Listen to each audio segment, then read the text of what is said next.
Welcome to our discussion of the state of New Jersey beaches, sponsored by the William J. Hughes Center for Public Policy and the Coastal Research Center at Stockton University. My name is Dr. John Frungen. I am the interim executive director of the Hughes Center. We have a very informative program featuring DEP Commissioner Catherine McCabe, and Commissioner McCabe has graciously agreed to take some questions later from the audience. So if you'd like to pose a question, there are index cards and pencils scattered throughout the room, and we will collect them during the program prior to the commissioner's speech. So before William J. Hughes was named ambassador to Panama in 1995, he was a national leader on coastal legislation in the U.S. House of Representatives. Bill Hughes wrote laws that banned dumping of sludge. He forced industrial polluters out of the ocean, and he led the fight against ocean incineration of toxic waste. He was also a champion of protecting our beaches and fought to secure funds for beach restoration. Ambassador Hughes will offer a few opening remarks and talk about the importance of coastal policy. Ambassador? That speech, those remarks that John just made, he's been talking to my mother. But thank you very much for those kind remarks. I'll tell you, John is the new interim director of the Public Policy Center at Stockton, and we couldn't be so fortunate as to have John. I worked with him for many, many years when he was a reporter with the Atlantic City Press, one of the finest reporters, and he's going to take the Public Policy Center to a new plateau. I'm just honored to be here with so many distinguished speakers. Commissioner McCabe has had such a remarkable career, and I think she was probably one of the best selections that Governor Murphy could make, because she's going to take New Jersey, I have no doubt, to new plateaus. And not just coastal management, but energy, the maintenance of energy, the development of alternative energy sources, dealing with global warming, which anybody who's paying attention knows that we have a problem and we need to deal with it. And it's good to be here this morning with Dr. Farrell, who in his own right has been one of our leaders in the region.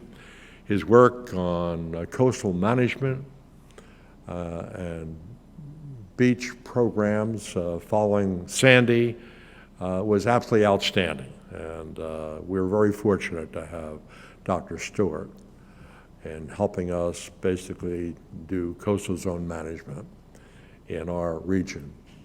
Ed Salmon, who was for years my ally when he was in the General Assembly and all his years in government at the local level, mayor and freeholder, has also been one of my closest friends over the years and one of the leaders in coastal zone management and other issues that affect our state.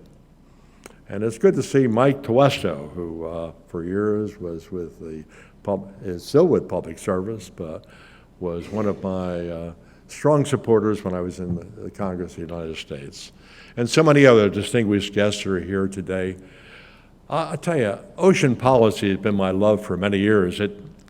I remember when I was in the prosecutor's office, I'm talking like 50 years ago, and I became involved in an initiative called SOS, Save Our Seas. You may remember. Wilbur Ostrander was the mayor of the city of Wildwood, and we called him Wonderful Wilbur because he couldn't get through two sentences without mentioning the word wonderful. It's a wonderful evening, wonderful to see many friends.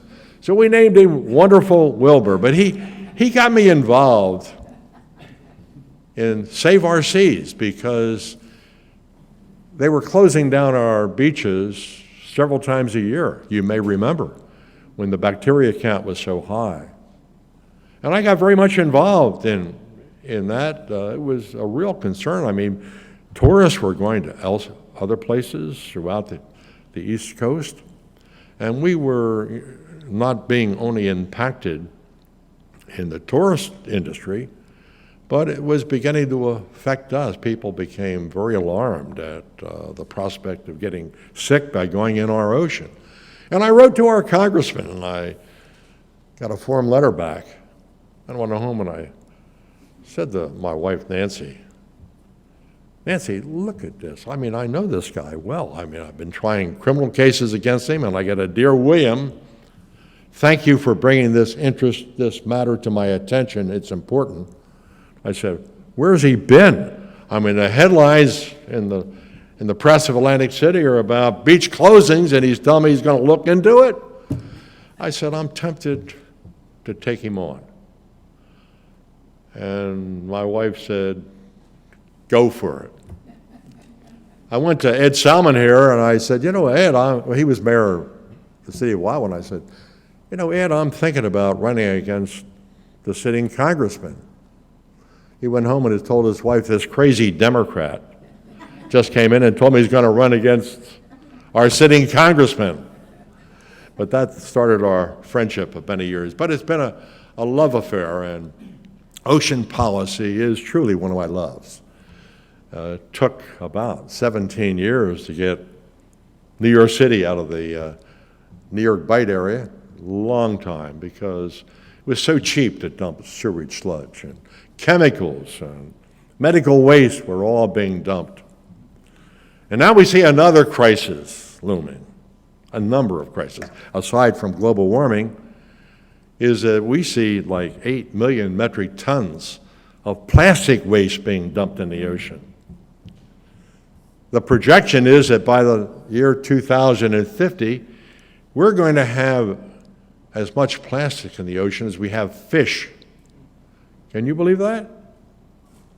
I mean, it's like every minute a garbage truck full of plastic, New York size, is being dumped in the ocean, and it's impacting our fisheries, it's impacting our ecosystem. I mean, we have an area between California and plastic, and Hawaii that's full of plastic the size of Texas. Is becoming such a crisis. And I have to salute the various municipalities that are trying different things to eliminate plastics. I mean, it's trying to change the behavior of our citizens is not easy. But we're working on it. I salute Summers Point and other communities, Margate, that are basically now charging or trying to recycle like we see in places in Delaware, and California led the way back in 2007 when San Francisco outlawed plastics in their community. And we see Washington, D.C., they basically charge a fee, and they built up quite a pot that they use now for recycling other things. So, there are a lot of challenges out there, and I am very happy to see that we have such leaders as Commissioner McCabe, who's going to lead the way in the years ahead. So thank you. We're very proud that the Public Policy Center is focusing on such issues as ocean policy, and I thank you. Thank you for coming today.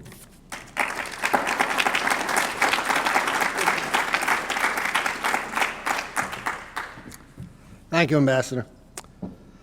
Dr. Stuart Farrell's contributions to Stockton's maritime science program began with the very first classes taught at this college in 1971. His work for the DEP on coastal zone management and beach erosion after major storms in 1984 and 85 led to the creation of the Coastal Research Center in 1986. Under Executive Director Farrell's leadership, the Coastal Center is a premier research facility, providing valuable data on beach erosion, dune management, dredge disposal sites, and local flooding.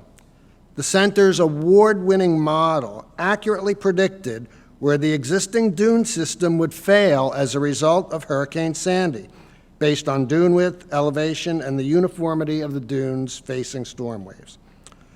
The Coastal Center monitors conditions at 171 beaches along the New Jersey coast. Stuart will now give a presentation on the condition of New Jersey's beaches as we head into the 4th of July holiday weekend. Dr. Farrell.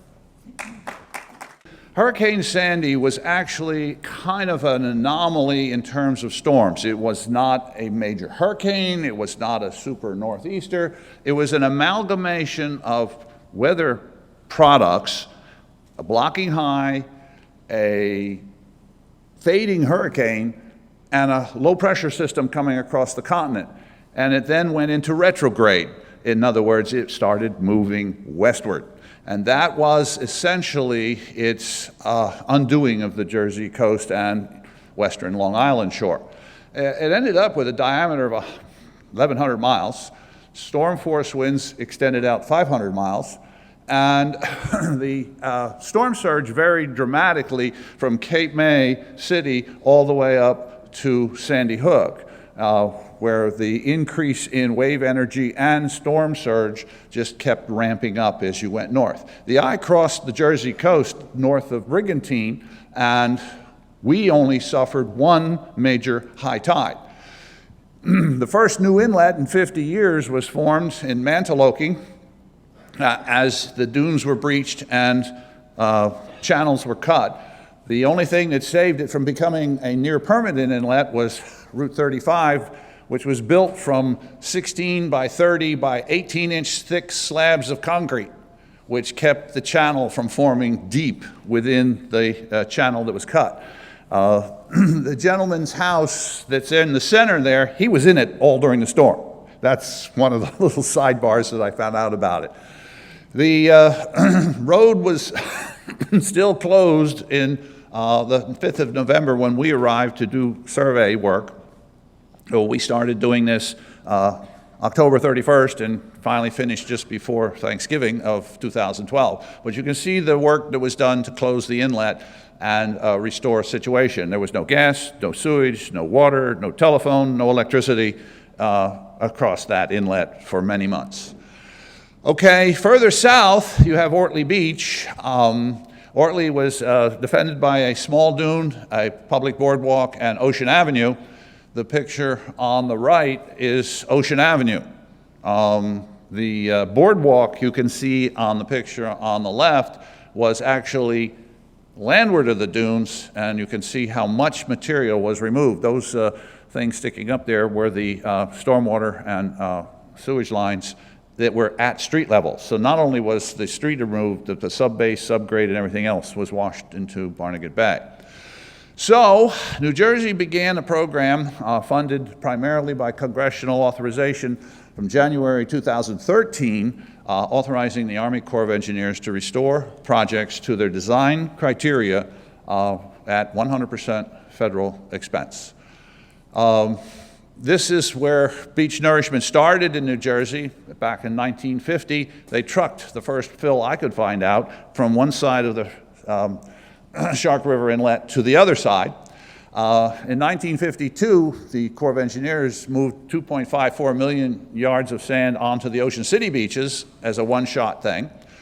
And then the state started to getting interested in the 1970s, first with bond issues, and then finally with the passage of an act that provided an annual amount, first $15 million a year, and then in 1994 upped it to $25 million a year for consistent, continuous funding to match the Corps of Engineers investment, which was 65% of project cost, with state funds, which were then turned to the previously under the bond issue, the state said, we'll pay 75% of the cost, you local folks are going to have to spring for 25%.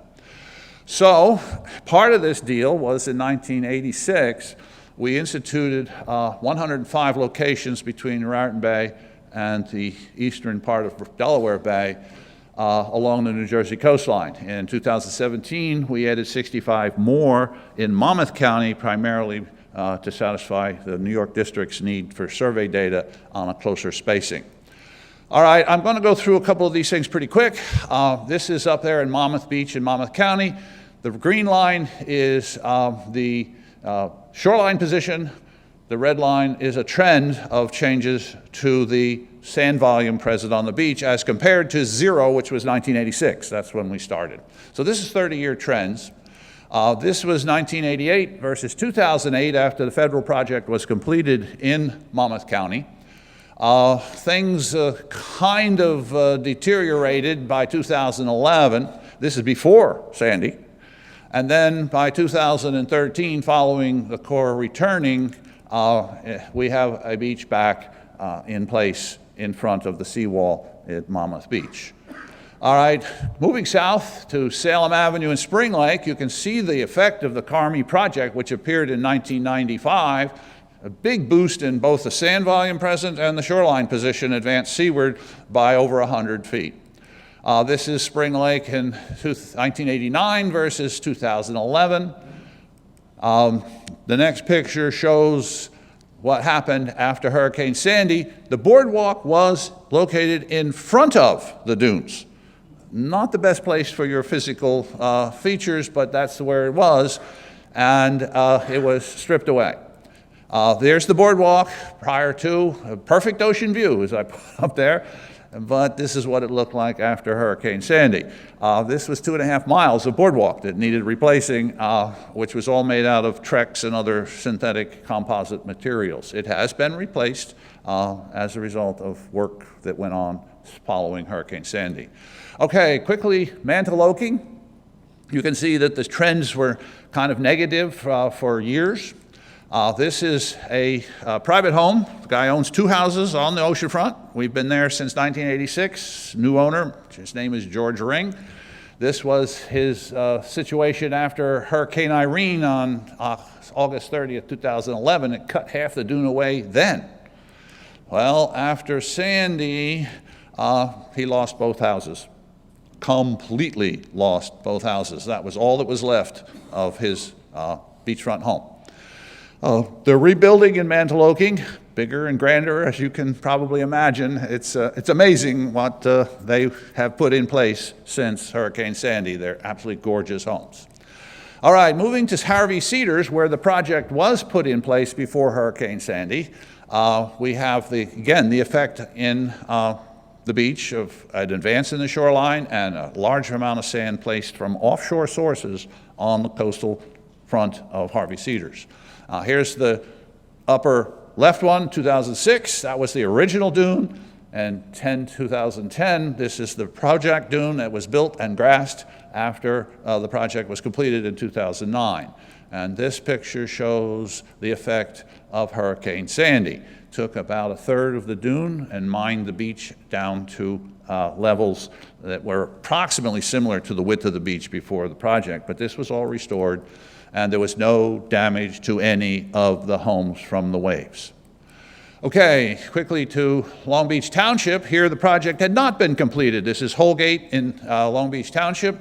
You can see the project was finally put in place in 2016 after Sandy was complete, done, finished. This was the result of the finishing of the authorized Corps projects to the southern terminus in LBT. Okay, 2012, August, or June rather, June of 2012. This is the original dune that was in front of the properties. A reasonable dune, but it was totally variable in elevation, width, thickness, everything about it was just as nature had built it and as individual owners had enhanced it themselves, which is why it didn't meet any kind of defined engineering criteria. Well, after the storm, the houses were still there. It just needed a 30-foot extension ladder to get the front door. And everything under the buildings, water heater, freezers, air conditioners, barbecue grills, were all in Barnegat Bay.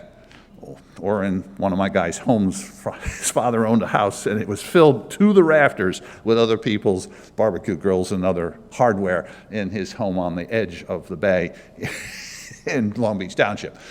However, the pilings did save the day. The FEMA code for building on the wave zone, the wave velocity zone, saved the day. The houses withstood it. They all had significant economic damage, and of course, they kind of lost everything under the house as a result. But the project was completed, but no project for them was no protection from the storm damage. Okay, Ocean City. This is one of my favorites. Ocean City was one of the earliest that was put through the process of building a beach, and you can see back in 1992, they put this effect in, and we had great data for them because in 91 they suffered $4 million in damage to the boardwalk, just the boardwalk. 1992, we had the northeaster of December 92, $0 damage to anything from the waves to the boardwalk. So they got their money back in terms of protection within 6 months. Now, here's what it looked like in the fall of 1992. It was low tide. High tide was under the boardwalk at 20th Street, under the boardwalk. In 1993, after the project, there was now a beach out front that was several hundred feet wider. And this is what it looks like in 2008. And in 2013, after Sandy, you've got 465 feet of dunes out there, and they have not put another grain of sand out there since 1992. Sand has accumulated there as a result of longshore transport from the north end of the island, to be sure, but these folks here have had nothing to worry about from Hurricane Sandy type storms as a result. And then, second favorite place, Cape May City, is where in Baltimore Avenue you could striper fish from a beach boulevard. You stood on the rock seawall and you could striper fish as you wished along most of the ocean front of Cape May City. Now you can see from this trend line that now there's over 250 cubic yards of sand in front of Baltimore Avenue, and the shoreline has moved seaward by 400 feet. It's quite a walk to the beach since I did it yesterday. I'm pretty convinced that the project has been successful. This is just a pair of Army Corps of Engineers provided these pictures from 1989 versus 1992 after they finished the restoration. It's even better today. Okay, now, here's my pitch for some way we can do this maybe a little bit more interesting by using material that's already available. Very quickly, here's a change that took place between 72 and 95 at Barnegat Inlet when they changed the jetty to parallel that of the North Jetty. Look at the amount of sand. There's at least $3 billion of ratables out there for Barnegat Light Borough should they develop it. Right now, it's a maritime forest.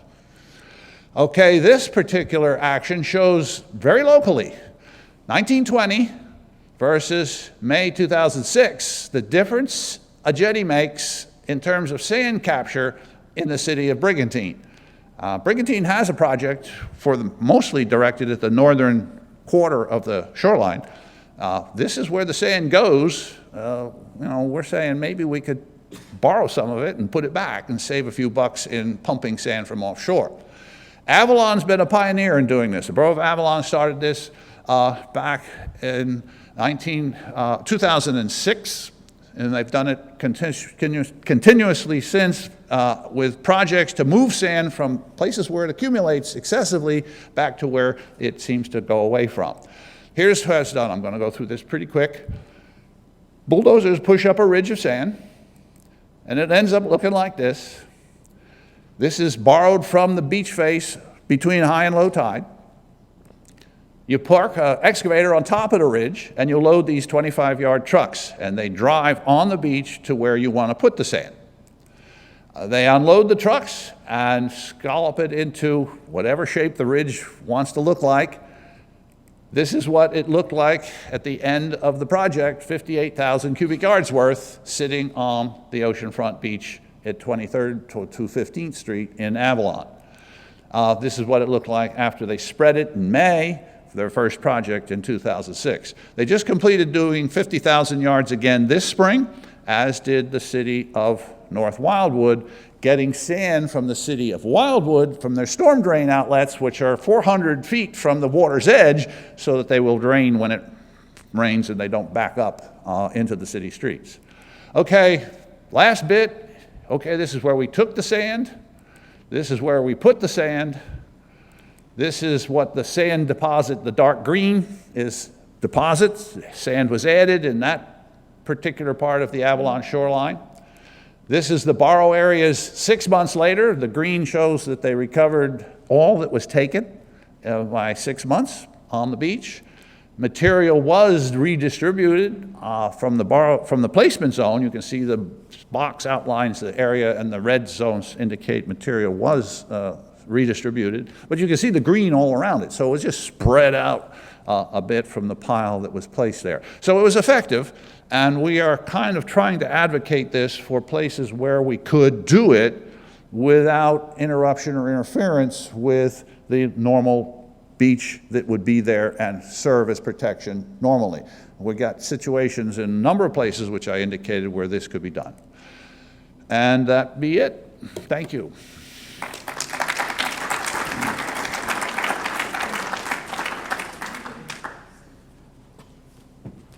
Thank you, Dr. Farrell. So you see, when you look at the devastation that occurred to New Jersey's coast from Sandy and the work that's been done, today the beaches are in great shape, and we're heading into the 4th of July, with the great beach season. But what Dr. Farrell's presentation really shows, I think, is how important public policy is, doing the right program. There are effects, good and bad, on the decisions that are made regarding public policy, and I thought that was a very dramatic representation of that, so thank you.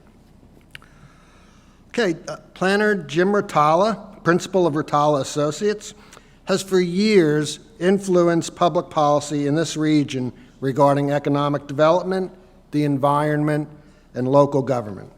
He has served as administrator in Ocean City, vice president of the Atlantic County Utilities Authorities, and was Atlantic County's planning director. Jim is currently helping to establish a coastal resiliency center here at Stockton University, and he will take a few minutes to update you on these efforts. Jim? Thanks, John. Good morning. The Coastal Resiliency Institute idea has really came right after Superstorm Sandy and has morphed over several years. And let me see if I can do this. There we go. And has continued to develop. And the idea is to, and this has been done all over the country, and we'll talk about some of the examples, is to bring the federal government, the state government, local government, the private sector, and nonprofits together to work on coastal resiliency issues. Just looking at this as an industry just for a second, the Center of Climate Integrity, Washington, D.C. think tank, projects that by 2040, resiliency will result in $400 billion in investment throughout the country just for storm surge protection. That's only a portion of what coastal resiliency is. Offshore wind, which is an element of resiliency, the University of Delaware recently released a report that projects a $70 billion investment by 2030 just in the 7 Atlantic coast states. So this is a huge industry. In addition to being a significant public policy issue, it is also a growth industry that Atlantic City is well positioned to be involved in. Last year, the city and Stockton band together and submitted an application to New Jersey EDA for a grant to further this idea, to put together a feasibility study. That study is ongoing right now. It'll be completed in August, and we're looking at a number of sites. We're looking at other opportunities that other similar centers throughout the country, how they operate, how they're funded. Talking to various partners. We've had significant meetings with Rutgers University, with Stevens Institute, with the Commissioner's Office, with the State Governor's Office, and obviously with the city, and actually some private companies as well are putting together MOUs with those organizations, and also estimating the economic impacts and how this can be paid for, both from a capital standpoint and an operating standpoint. So why Stockton? Why Stockton and Atlantic City? Well, one, we have the only beachfront university campus on the East Coast. But as you heard from Dr. Farrell, Stockton has been in the coastal resiliency business for 35 years. There's a history, there's a relationship with the communities that is second to none. And in addition to that, in addition to the science, Stockton has many other elements that play a very important role in changing public policy. The Hughes Center is a great example. The Hughes Center does polling, they do surveys, they really help to mold public policy. And that's so important when you're dealing in an issue like this, where you're really dealing with change. In addition, the Levinson Institute, which is part of the Stockton University, looks at the economics of the region and tracks that, also a very important element. And also social programs. The Stockton University is extremely involved in Atlantic City and other communities in dealing with a whole host of programs that are also important to really solving and addressing resiliency issues. Why Atlantic City? Well, Atlantic City has a lot to protect. Atlantic City is the heart of a $7 billion tourism industry that is an engine that powers all of South Jersey. It's visited by over 25 million visitors a year, and that is something that needs to be protected and be able to continue to grow, not just for the region, but for the state as well. Also, Atlantic City can be a model for resiliency. The photo here was a rebuild by design effort that was done, funded by the Rockefeller Foundation, and involved the Princeton University, University of Penn, and many other universities. So there already is a foundation of resiliency study in Atlantic City. It's been supported by a number of groups. There was, we'll talk in a minute about a number of trade magazines throughout the country that talked about Atlantic City being a resiliency hub, and also the county's economic development study that was done by Angelo Economics, which really focused on about 6 industries, growth industries, noted that resiliency was one of those industries for our region. And then finally, we're going to be the home of the first large-scale offshore wind farm. And I just talked about how large of an impact, economic impact, wind farms are going to have. But certainly a major part of resiliency, and actually Stockton University already has a MOU with Ørsted Wind. These are some of the quotes that came out of the various articles and economic studies that were done in the region. Betting on resilience, a resilience campus is probably one of the safest entrepreneurial ideas to pop up in Atlantic City for decades. And these weren't things that we told people to say. This is what they said, and at the time when Atlantic City had lost 4 casinos and was looking for a way to diversify its economy. So what was true in 4 years ago is still true today. The governor talked about a wind institute as part of his economic development platform that came out in October of 2018. And that is also something that we've included in the resiliency study. Given, and again, what the governor was looking at here is a research development arm that could help to expand the offshore wind industry. Comparable models. This is a number. There's a few of many that are throughout the country. University of North Carolina, Coastal Research Institute just received funding through Homeland Security, $20 million over the next 5 years for research and development. Funding, significant funding, is flowing into resiliency issues. And the leaders in this area, whether they be nonprofits, whether they be foundations, are looking for credible organizations that can move forward to change public policy and to set the agenda for the future. So there's significant opportunities there. We're also doing a site feasibility assessment.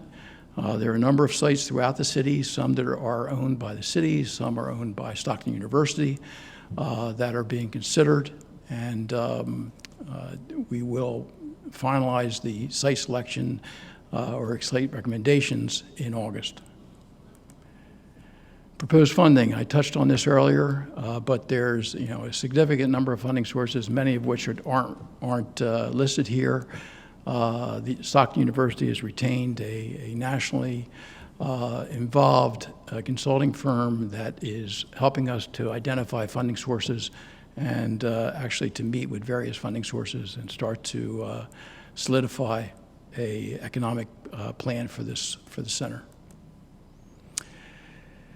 As we work through this, what we realized is it takes about 40 months to build a significant center like we're talking about. And we had our first meeting of our steering committee about 2 months ago, and it included other universities, included nonprofits, the CRDA was there, and the state was represented, and others. And the overwhelming point that came out of that meeting was, we can't wait 40 months. This has to happen now. And the following week, we met with Harvey Kesselman, the president of the university, and his response was, this has to happen now. And what has transpired is there is space on this campus between 4,000 and 8,000 square feet, which will be used as an incubator facility for the Coastal Research Center, and actually get it up and running as soon as possible. So that's our next step, one of our next steps. The study for EDA will be done in August of 2019, which is their requirement.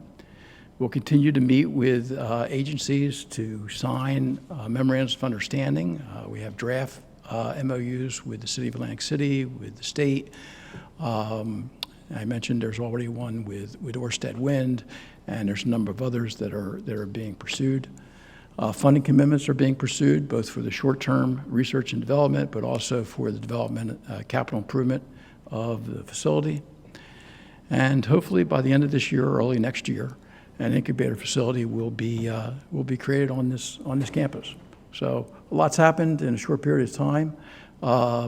This is just one effort to really move ahead ocean policy, as the congressman mentioned, and an important aspect for Atlantic City, for our region, both from a standpoint of resiliency, but also from a standpoint of economic development. Thank you.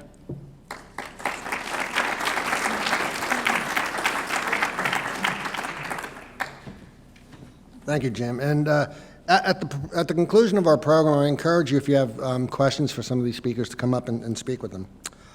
Okay, our main speaker today, New Jersey Department of Environmental Protection Commissioner Catherine McCabe. She's had a distinguished career in environmental law and science. She served as Assistant Attorney General for the state of New York before holding several senior positions with the U.S. Environmental Protection Agency. Before holding several senior positions with the Environmental and Natural Resources Division of the Department of Justice. From there, Commissioner McCabe joined the EPA, where she worked in enforcement and as a judge on EPA's Environmental Appeals Board.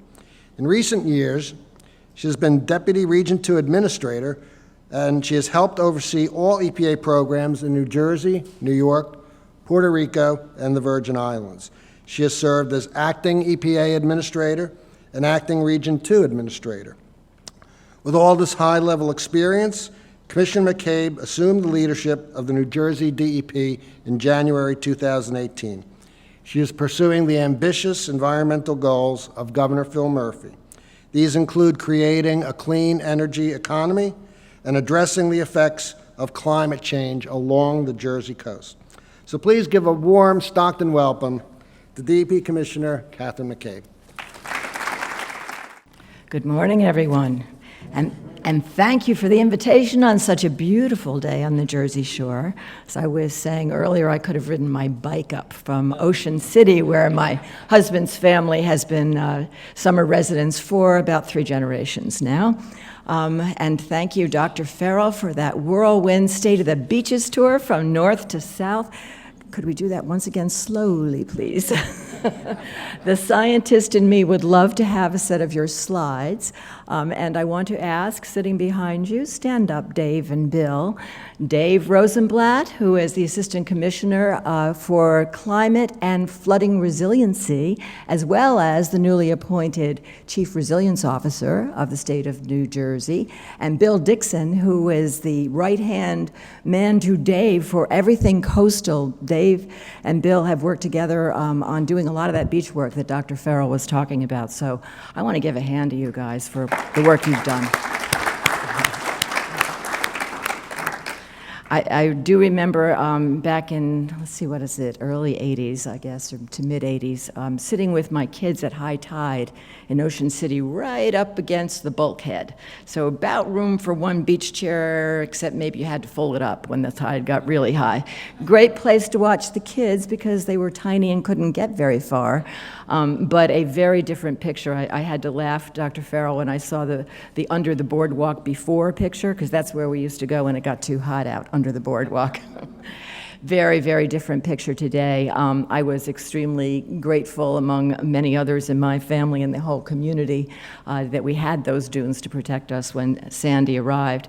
We still got 5 feet of sand in the backyard, but that was because sand will travel right up the pathways, even when they're cut laterally through the dunes. But that was quite minor compared to what the devastation could have looked like there. And I was very cognizant that we were on the southern side of the eye, and I know the people who are on the northern side, as some of the pictures of Maniloking were showing, for example, really got very badly devastated. And some of those people don't have the financial means to rebuild after an event like that. So this is a real vulnerability, not just for the economy of our shore, but for the vulnerability of our people and our communities that live along the shore. In times of climate change, we can expect to see Miss Sandy come again under another name. I hope no time soon, but we think about that a lot at the DEP. I am very honored and proud to work for Governor Murphy, who has made climate change a central priority of his administration. In his first few executive orders that he issued after taking office, he featured offshore wind, for example. That's on the mitigation side of climate change, because the cause is us, as we know.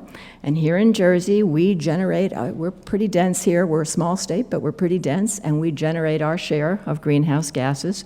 Not only from the power sector, where we have focused both national and state efforts for years, but also from our cars and all of the vehicles that fill our roads. So we have a lot of challenges in front of us here on the mitigation side. Orsted, glad to see you in the House. Congratulations on getting those RX. We are very thrilled.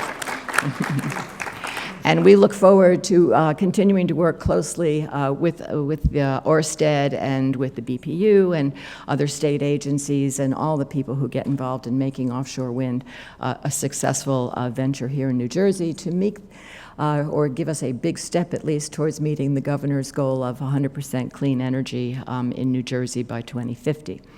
Of course, that's only the mitigation side of climate change, doing our share to cut down on the greenhouse gas emissions to the atmosphere that are causing the global warming.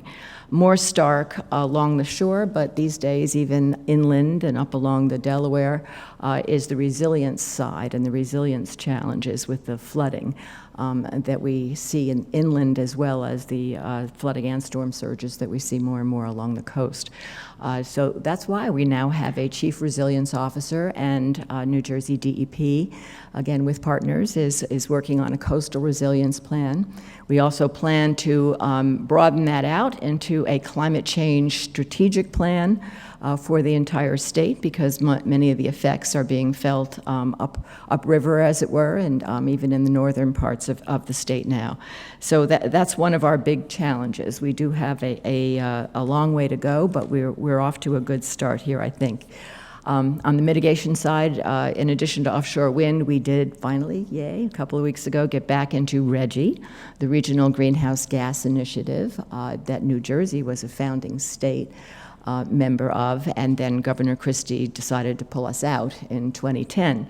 So we had to negotiate our way back in. I spent a lot of years as a litigator and negotiator. That was one of the tougher negotiations I think I've had, getting back in after you've left the party. You're not everyone's favorite.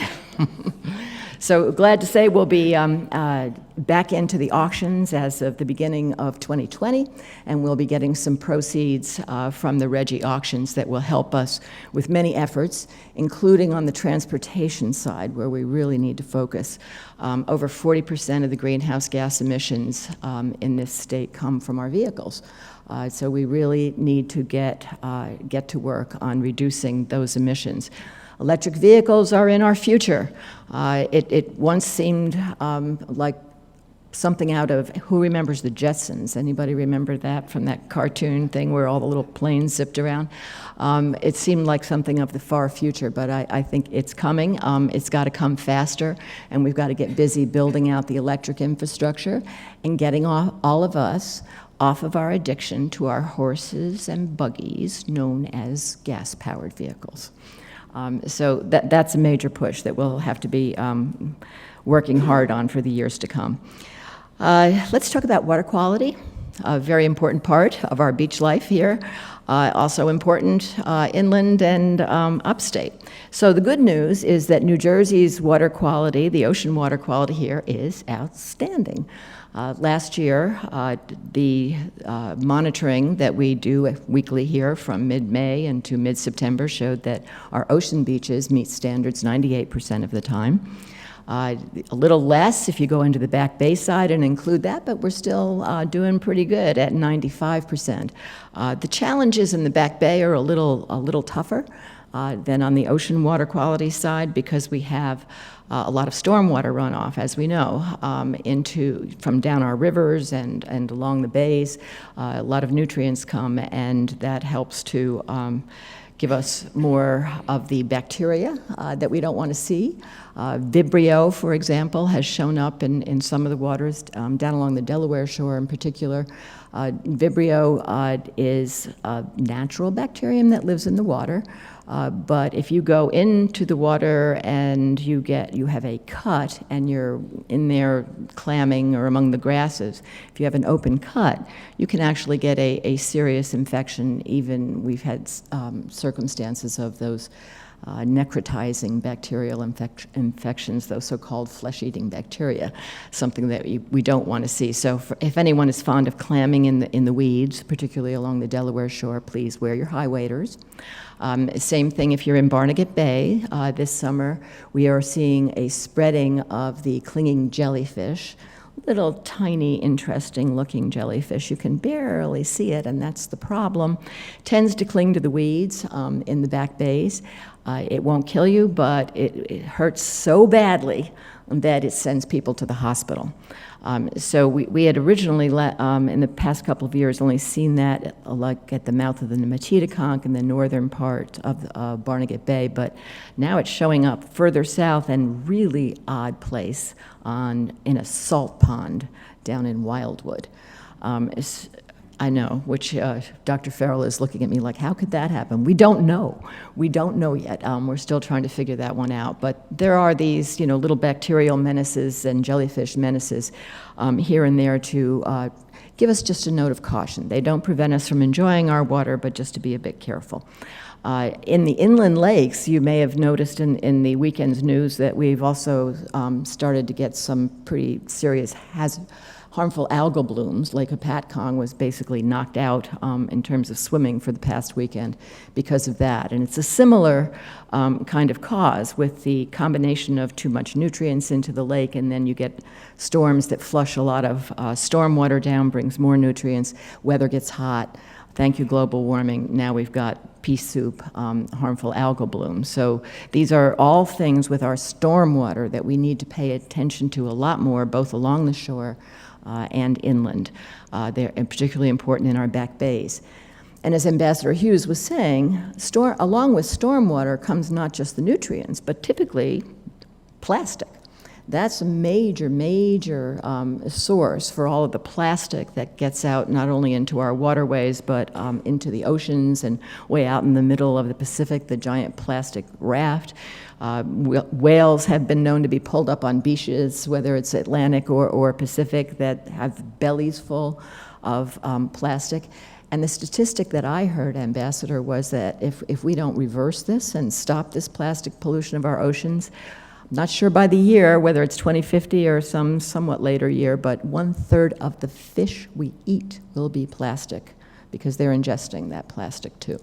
So this is a serious problem that we really do need to do a better job on, and I commend the towns around New Jersey and Jersey City most recently that are starting to put the ban on plastic bags, or like we did in Washington, D.C., put at least a fee on it so that it tends to motivate people to bring their reusable bags. I've been carrying mine for like 20 years. They can last that long. One thing we don't need off our shore, and the governor's been really clear about this, as well as Representative Pallone has been very verbal about it, and I think he will be tomorrow again at a press conference, we do not want offshore drilling. Thank you, Ambassador Hughes, for getting rid of the dumping off of our coast, but what we really don't want now is to have the oil industry come back. And not only are we worried about oil spills, I don't know if you all remember Santa Barbara, but the mistakes that California made are so many decades ago that we are fools to think about doing this again close to our shores. But even the testing that they do to go out with the soundings that they need to explore the bottom to see if there really is any oil out there, that alone has an effect on our marine life, an effect that we don't need. Marine fisheries are valuable and important to us, not only for their own sake, but for the billions of dollars of our fishing industry here in New Jersey, which is very important to our economy.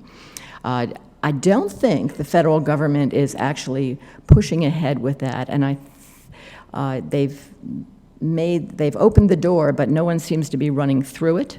And I'm thinking that part of the reason may be that there really isn't that much oil out there. So the oil companies are really not that motivated. So hopefully, we'll be able to hold them off on that until we get an administration in the White House that wakes up and has a little more sense than to suggest such a thing as offshore oil drilling off of the Jersey Shore. New challenge. Good news and challenge news. Public access. Who knows what the public trust doctrine is? Yeah, so public trust doctrine, I remember studying this in law school. I started to write a thesis on it for one of my classes. What is the public's right to get access to not only the beaches, but to riparian shorelines through our states and through the Northeast, through the whole country? We're really different here on the East Coast than they are in California, where they were, from the beginning, pretty clear that all the public has a right to access to the beach, and that should not be impeded by anyone. When I started trying to write a thesis on this, I was looking at what the laws were in the Northeast, figuring that wouldn't be too complicated. Such a hodgepodge of laws up and down the East Coast. Private beach here, all public beaches there, but we have not done a good job in the Northeast or here in New Jersey of guaranteeing the public the right to have both physical and visual access to the water in a fair and equitable way.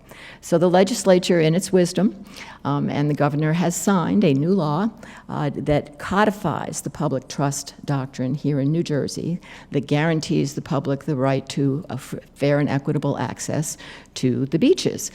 Now, I think we might do better in South Jersey on this. I was sort of surprised to hear that this was as much of an issue in North Jersey as it is, but we will be having to turn our attention to that very soon, to look at the spots where we are really not providing people the access to the shore that we should. I know that, when I look out at the beach in Ocean City, there is buses that roll in from Philadelphia all the time, and, you have to pay a beach fee. It's not that much. You get some things for for it, but we've got lots of people from the urban areas who can come down and enjoy our shore with us too, and that's the way it ought to be. So we will begin stakeholdering to get some good advice from all the interested parties this summer about what rules we should be developing. We will address the difficult issues as we develop this rule of what does fair and equitable access mean with respect to parking and access to restroom facilities, which are kind of necessary if you want people to be able to come to the beach. It will not be an easy time. I think lots of people have very strong opinions. We're all very, very attached to our beaches, and our beaches the way they were. We don't like to change.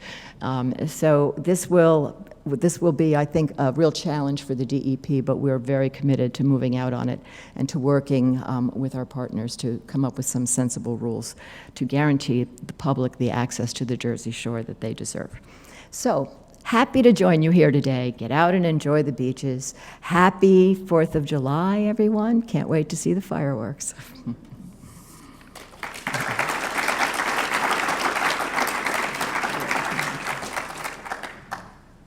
Okay, this is a fairly long one. Will the state of New Jersey ever consider waiving or decreasing CAFRA permit access, for municipal beach replacement projects? Beach, it's hard to read.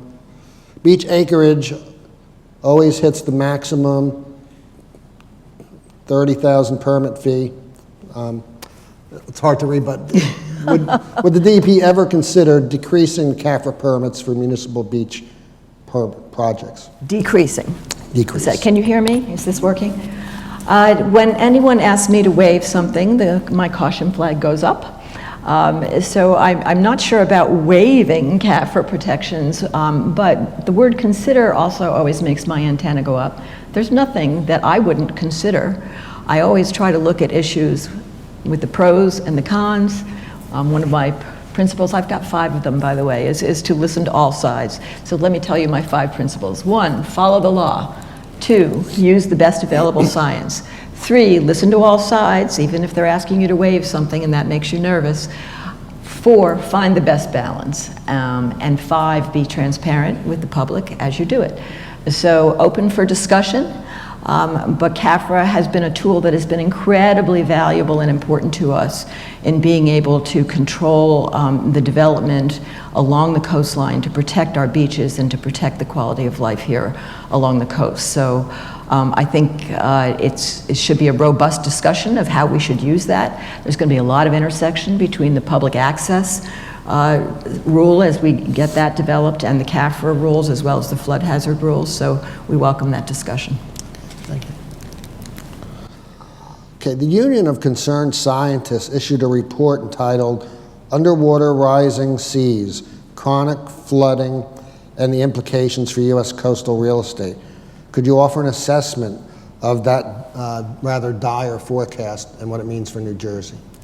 I have seen a range of dire forecasts, and I tell you what I have the most confidence in. The scientists that we have here in New Jersey are really incredible for the knowledge and work that's been done on the coastline. Thank you, Dr. Farrow. And Bob Kopp from Rutgers also has done a lot of work on the rising sea levels and what the ranges of predictions are for that. There's really a wide band, and a lot depends on what we do and on the mitigation side of global warming in the next 10 years. If we keep going the way we are at the national level and pretending it's not happening, the states, it's not just New Jersey, but the other Northeast states, California, states in the absence of federal action are really trying to keep this going so that we can contribute to what needs to be an international effort to reduce global warming. But it's really going to be very hard to tell what predictions are the right ones, whether, Dr. Kopp's got the right probability analysis for the physical factor, but the economics of that, which I think, there have been a number of studies of that, is really going to depend heavily on how good a job we can do on reducing global warming and keeping that sea level rise and the storm surge that accompanies it to a minimum. It's a vast, vast difference. Commissioner, if I could follow up on that and try to just take perspective of the average person in the public. I mean, there's broad unanimity of agreement among scientists on climate change and the coast. When people see headlines that say Atlantic City could be underwater in 40 years, I think a lot of people just think, what does that, what does that really mean? What would you say to those people about the danger or threat of rising sea levels in real terms that they should really take seriously? Well, if you're living in Atlantic City, you should be taking it very seriously. Living in Ocean City, I take it very seriously. I think that we are very much looking at a situation in 40 years based on the projections by Dr. Kopp and others where we could be walking around, from ankle deep to knee deep in 40 years as a routine matter. But again, there's a lot of things that we can do, and that's one of the tasks of our coastal resiliency plan that Dave is guiding, that Dave has worked for years on looking at the physical things you can do that we were seeing, the beach replenishment. We've done a great job with that. That really helps rebuilding the dunes. That helps to protect us. You got to pay attention to the back bay side of this because a lot of the flooding comes in from that side. So in some places it will be possible to put in physical seawalls and dunes and beaches that protect us, but the price tag of doing it every place would be extraordinary. So I think we have some hard choices ahead of us, and again, just how hard those choices and how big the threat is depends a lot on what happens with keeping our global warming down. But if you just look on any one of those curves, there's almost no curve at this point that doesn't require us to do something. And that's why we need a coastal resilience plan that will not only tell us what we have, but what are our options, what are the cost of those options, and what kind of decisions and factors should we be using. Dave is preparing something, what do we call it these days, Dave? Not a decision, support tool. Support system. It's basically a disciplined way of looking at the various factors to figure out where does it make the most sense to be putting in the physical structures. Whether it's elevating homes, as we saw in some of the pictures, that works, depending on what level you're dealing with, which is a very individual decision, unless FEMA's bought you out and insists that you raise your house. Whether it's that individual level or a level that requires federal assistance, like replenishing our beaches and dunes. Lots of decisions to be made, and we need the tools to make those decisions with. So I'm really appreciative of the work that New Jersey DEP and partners will be doing under the Coastal Resilience Plan to help us think that through as the choices become more clear. Commissioner, could you speak to the algae bloom in Lake Hopatcong, what is being done, and the current state of affairs? Well, as of yesterday, our aerial flight over the lake indicated that it's getting a little better, and we have people out on the water over the weekend taking water samples. I will know by approximately noon what those water samples are showing. We are hopeful that the bloom will fade and that Lake Hopatcong can be reopened for swimming. We haven't closed it other than the state park, but we've warned people that if you go into the water when there's an algal bloom, you're putting your health at risk. I was particularly concerned to hear, although I knew enough to ask the question. As a little girl growing up on lakes, I know a lot of us still have our pipes into the lakes, and the families have been drinking the water out of the lakes for generations. Yeah, some people are still doing that at Lake Hopatcong, so anyone who's doing that is particularly vulnerable. So what we've been focused on is monitoring the situation so that we pay attention first to those issues that are a health threat to people, like drinking water. Secondly, trying to give them up-to-date information so that they can reopen the recreational areas as soon as possible. I am cautiously optimistic that that may happen based on the trend that we saw yesterday, but it's really too soon to tell. And if we have more weather events, like we've been having with these sudden heavy rainstorms followed by a heat wave, we can expect these things to keep on happening until we get our nutrient phosphorus discharges under control. Mm-hmm. You mentioned earlier that the quality of the ocean water is very high in your testing. What do you attribute that to? Well, let me see. For beginners, we don't have any dumping of garbage off of our coast anymore to float aboard. We did have an incident last summer where medical waste was observed washing up on the beach in Asbury Park, just as the governor was en route there to do a press conference. So we scrambled really quickly to clean that up and to try to track down the source. So here's what we think. In New Jersey, we have a lot of combined sewer overflows, where our combined sewer system, which handles sewage as well as rain water, when the rain is too heavy, all of it cannot, there's not the capacity for all of it to go through the sewage treatment plant. So it kind of flows out the side through these unpermitted combined sewer overflows.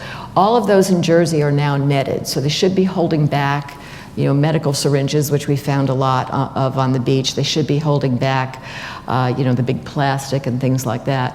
They don't hold back the E. coli, unfortunately, and worse, we get a lot of drift in the northern end from New York.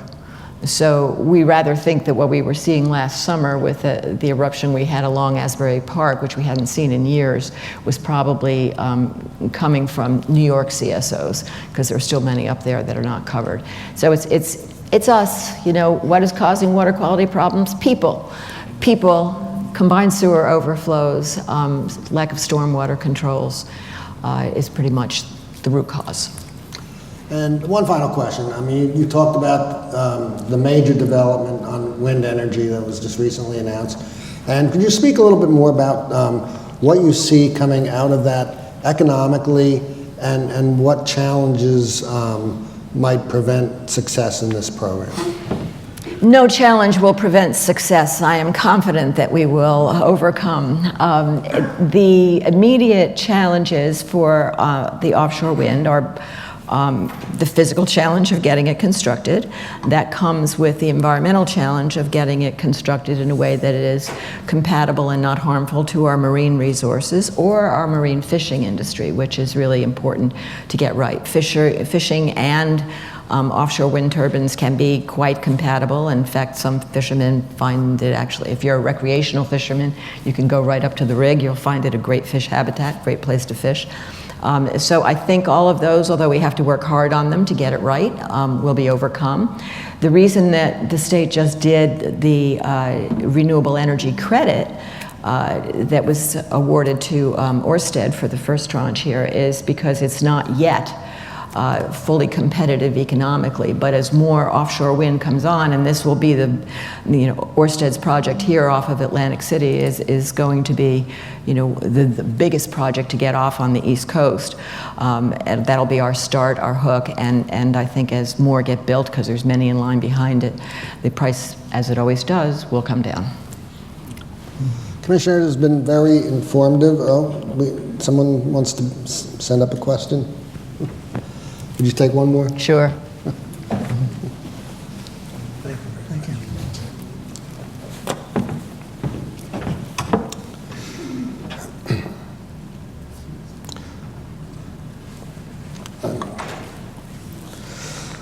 This is not a question about the coast, so I think we're going to call it Okay. at this point. Thank you for this very informative session. It was really great, and we appreciate you being here. All right, thank you. Okay. I'll take your question after session. Thank you, John.